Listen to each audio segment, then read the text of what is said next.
Il y a des lieux qui nous façonnent sans bruit, des lieux que l'on ne choisit pas, mais qui s'imposent à nous comme une évidence. Jarrier, c'est ça pour moi. Un village en altitude au beau milieu des Alpes, là où les prairies côtoient les forêts de pins et les nuages. Il donne à voir les aiguilles d'arbres, ces silhouettes abruptes qui sculptent l'horizon, et regarde de haut la vallée vaste et silencieuse. Dans ce village, j'y ai passé mes hivers d'enfant et mes étés sans école, comme ma mère et mon grand-père avant moi. Après-guerre, mon grand-père Claude et ses deux petits frères Michel et Marc ont été placés au secours catholique de Lille. Faute de prudence à la piscine et un bras cassé, ce ne sont que les deux plus jeunes qui ont été envoyés pendant les grandes vacances chez un couple de jarriers, Michel et Jeanne. Les liens noués à l'époque se sont gardés au fil du temps et conservent avec eux les souvenirs. Ma mère, ma petite sœur et moi avons à notre tour découvert ces paysages ancrés aujourd'hui dans notre mémoire commune.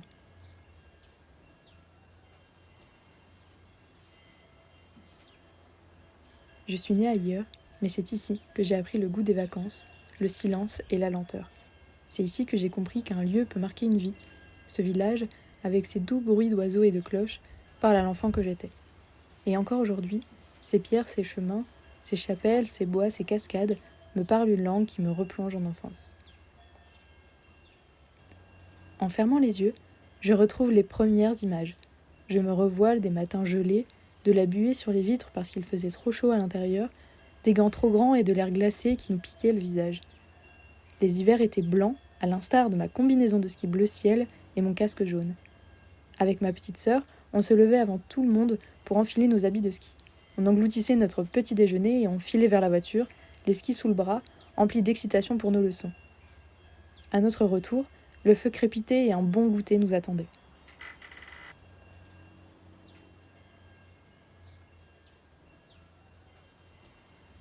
Je revois les étés aussi. L'herbe haute et les fleurs sauvages, les chemins que l'on dévalait en faisant la course et la chapelle rose comme point d'arrivée. Et puis les orages et le grondement du tonnerre remplaçaient les feuilletons télévisés du soir.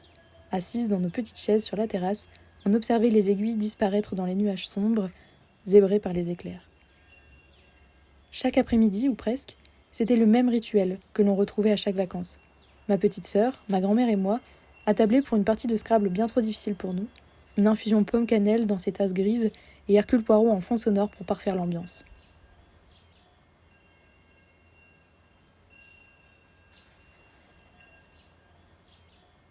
Et puis un jour, j'ai grandi. Un peu. Juste assez pour aller voir le glacier de l'étendard. C'était le rite de passage, une preuve silencieuse qu'on faisait partie désormais des grandes personnes, une fois arrivé en haut après une bonne randonnée, en sirotant une grenadine non loin du glacier. C'était un temps sans urgence, une manière d'exister que je retrouvais nulle part ailleurs. Les années ont passé. Chaque retour à Jarrier est devenu une fouille, un espoir de retrouver les traces d'un monde qui semble s'éloigner. Le vieux chalet, figé dans les années 80 comme un phare, un repère.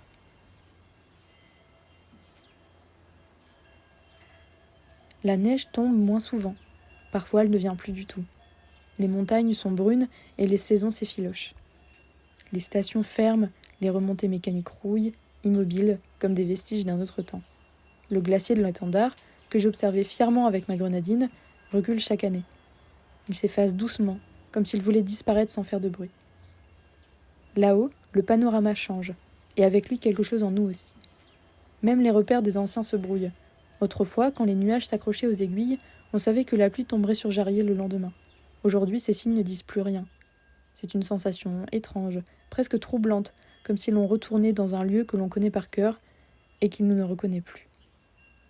Ce qui a façonné mon enfance ne peut plus être vécu. Les enfants d'aujourd'hui ne connaîtront peut-être pas ces départs à ski depuis les Bottières, ni ces descentes jusqu'à la Corbassière pour un bon chocolat chaud débordant de chantilly.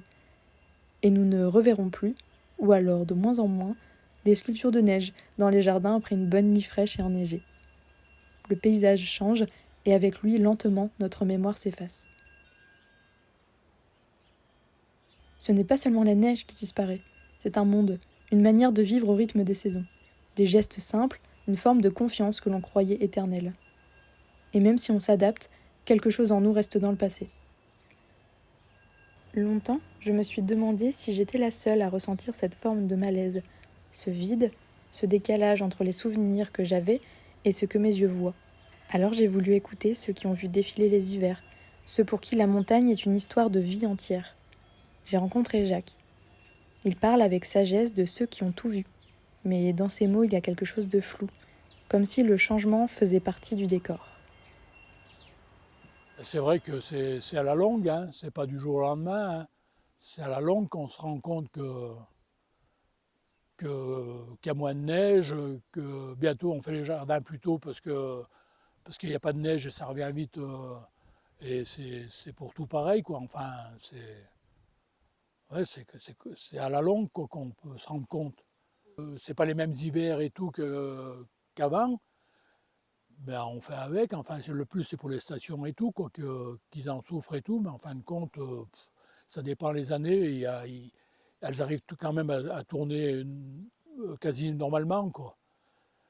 Et c'est vrai qu'on souffre moins qu'avant du manque de neige et tout, parce qu'avant il y en avait trop et puis maintenant il n'y en a pas assez, quoi. En gros, c'est un peu ça, quoi. C'est vraiment différent, ouais. Il y avait plus de hauteur de neige et tout, plus de froid et tout. Les saisons étaient plus régulières, quoi. Elles étaient plus. Tandis que là, du jour au lendemain, il peut pleuvoir un orage ou imprévisible ou un machin. Enfin, c'est différent, quoi. Disons qu'on se pose même pas trop la question pour dire. On suit l'évolution parce que c'est un phénomène qu'on ne peut pas vraiment y aller contre, quoi. On est obligé de suivre le mouvement. Mais c'est vrai que peut-être que ça fait souci, mais le plus c'est pour l'eau ou n'importe. Quand on voit qu'il y a moins de pluie ou il y a moins de pluie, il y a moins de neige, donc ça fait moins d'eau et il y a plus en plus de constructions ou de foyers, de maisons, de gens qui pourraient y habiter. C'est vrai que ça fait peut-être le souci de ce côté-là, mais autrement, à part l'eau, je ne vois pas directement ça nous pénalise vraiment, quoi. Ben, en gros, à mon avis, on ne s'en rend pas trop compte parce qu'on est toujours là-dedans, on ne se rend pas compte. On n'est pas comme une personne qui vient tous les 10 ans ou qui voit qu'il y a un changement. Nous, c'est dans la foulée du temps, quoi. Alors peut-être qu'il y a des changements, on s'en rend compte, mais on les oublie, quoi. C'est vrai qu'il y en a qui prévoient peut-être l'avenir et tout, mais si on commence à écouter tout ce qui se dit et tout, on vit plus, quoi. On vit dans le stress, quoi. C'est peut-être pas ce qu'il faut vraiment le but, quoi. Jacques a vécu ici toute sa vie. Des saisons, il en a vu passer. Sa voix est calme, presque rassurante. Il accepte les changements comme on accepte les années qui passent, mais moi je n'y arrive pas. Je n'arrive pas à me faire au changement. Alors j'ai voulu entendre une autre voix, une voix plus jeune, celle de Margot. Elle n'a pas connu les hivers dont parle Jacques. Pour elle, la neige n'est pas un souvenir stable, mais un événement incertain. Et pourtant, dans ses mots, il y a une forme de tristesse, comme si elle vivait déjà la disparition d'un monde qu'elle n'a pas vraiment eu le temps de connaître. On nous a toujours dit la montagne ça bougera pas. Enfin, en gros que ça allait jamais changer, quoi. Au final, bah ça change. Moi je suis nostalgique parce que j'aimerais que ce soit comme avant, parce que c'est déjà plus comme avant.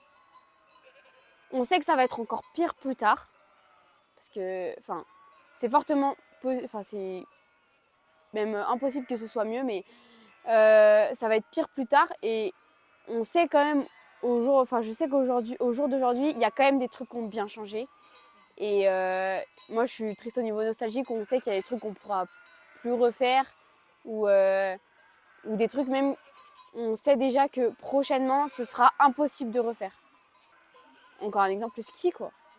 Le ski, même, enfin, plein d'activités. Même peut-être les saisons de ski qui vont être raccourcies, les stations qui vont ouvrir moins longtemps. Même est-ce que ce sera possible encore dans 20 ans de faire du ski, tout simplement. Enfin, en tout cas, ici, bah, moi, j'ai l'impression qu'on perd quand même quelque chose parce que c'est assez important. Nous, on connaît ça depuis tout petit. Enfin, nous, on nous a toujours dit...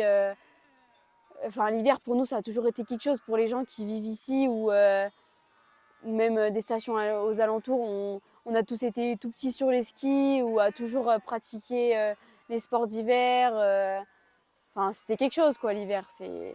Et je pense qu'au jour d'aujourd'hui, bah, on perd du coup cette saison, entre guillemets, qui est du coup étalée sur l'année avec parfois des chutes de neige au printemps, ce qui ne devrait pas l'être.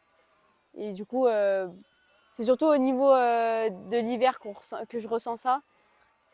Mon grand-père, ça a l'impression, quand il te raconte des trucs, des fois, tu as l'impression qu'il a vécu dans les années 1940, alors que c'est 60-56, un truc comme ça. Et alors que tu as l'impression que c'est deux vies totalement opposées.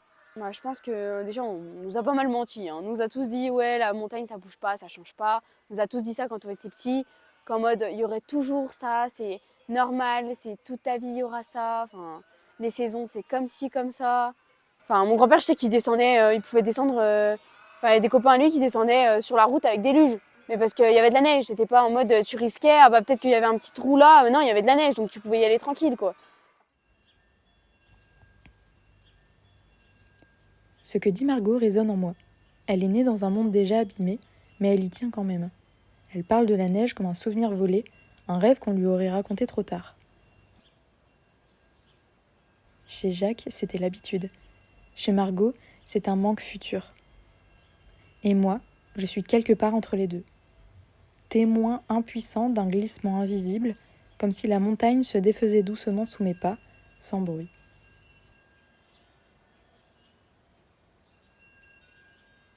J'ai l'impression de faire un deuil d'un endroit qui existe encore. Et cette nostalgie, je ne sais pas quoi en faire. Alors je reviens, encore et encore, peut-être pour ne pas oublier, préserver ce fil fragile entre le lieu que j'ai aimé, la personne que j'étais et ce qui reste malgré tout. Car certaines choses résistent au changement, le tintement des cloches, les chapelles, les parties de Scrabble et toujours l'infusion à la pomme et à la cannelle. Le paysage se transforme, lentement. Et moi dans tout ça. Si les montagnes changent, comment moi je change avec elles? Faut-il et comment apprendre à aimer un lieu qui disparaît sous nos yeux?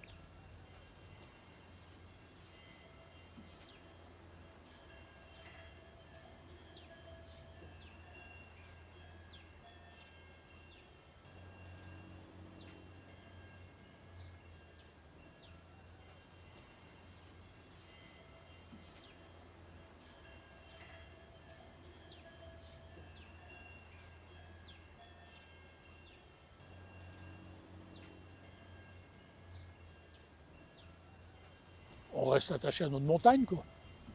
On reste attaché à notre montagne et puis on aime bien aller à la mer, mais il ne faut pas que ça dure longtemps, quoi.